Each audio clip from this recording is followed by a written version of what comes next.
Ulcerative colitis is a condition that affects the large intestine. The large intestine is composed of the colon and the rectum.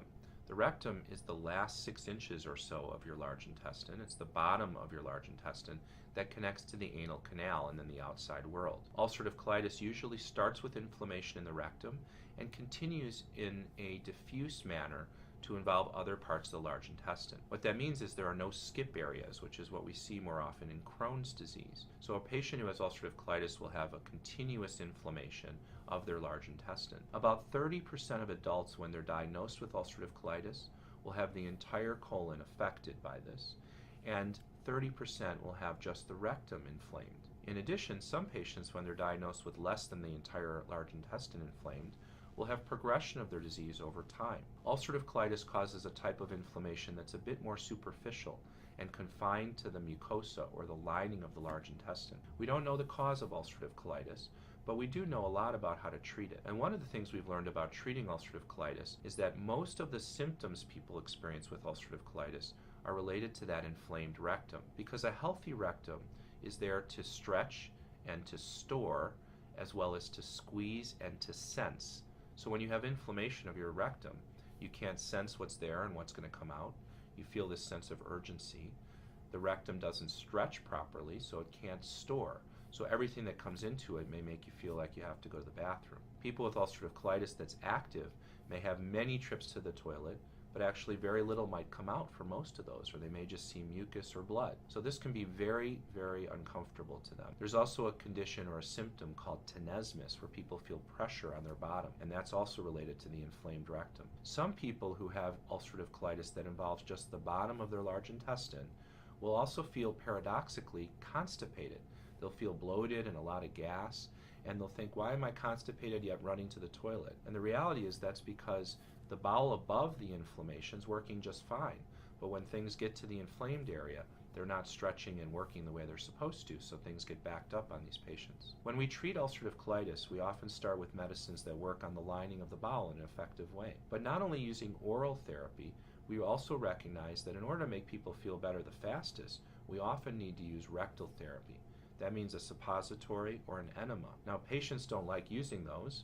Sometimes we actually try to use a foam that might be a little easier on their bottom. But the reality is that if you get the medicine right where that inflammation is, you're going to have the patient respond better to therapy and people feel better faster. So short term, that's a reasonable approach to doing this. Some people with ulcerative colitis have what are called extraintestinal manifestations.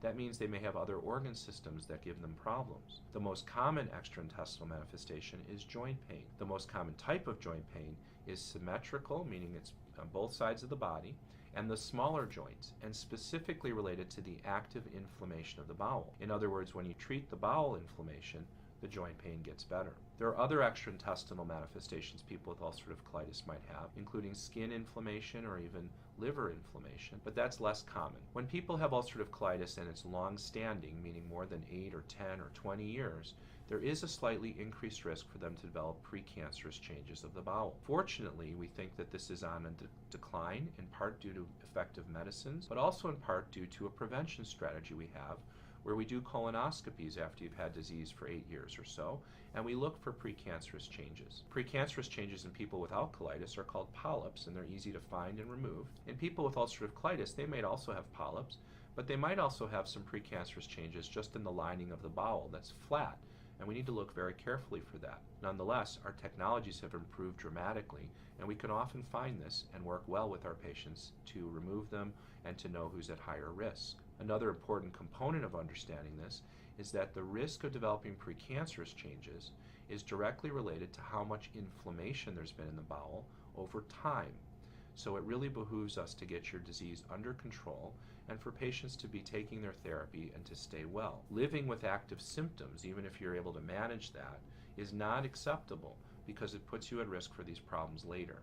And there really are effective treatments that we can offer most patients and thankfully work in most patients. The expectation for treating your ulcerative colitis is not only that you're in remission, where you have formed stools without blood, without urgency, that you sleep through the night without bowel movements, and you can sense or distinguish whether you're going to pass gas or something else, but also that we maintain that remission forever. That's our goal. We want you to stay well, and we want to figure out the best way to do that so that you can stay healthy and live a very high quality of life with this condition. I hope you found this video helpful.